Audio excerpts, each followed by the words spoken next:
วันวาเลนไทน์ฉันคิดว่าชีวิตของฉันนั้นมีความสุขเหลือเกินแต่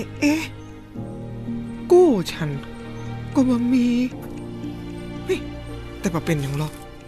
ฉันคิดว่าฉันสวยอ่ะฉันเลิศมามีภัยเหมือนในปัตตภีฉันหุ่นดีเหลือเกินดูผิวฉันแรกออกจะขาวใสหุ่นเชฟสเลนเดอร์ขนาดนี้ผิวของฉันมันเป็นผิวที่งดงามอลังการเหมือนฮะ แล้วใจคิงยัง อุ๊ยผมก็นึกว่าปีรับฝันไปน่ะ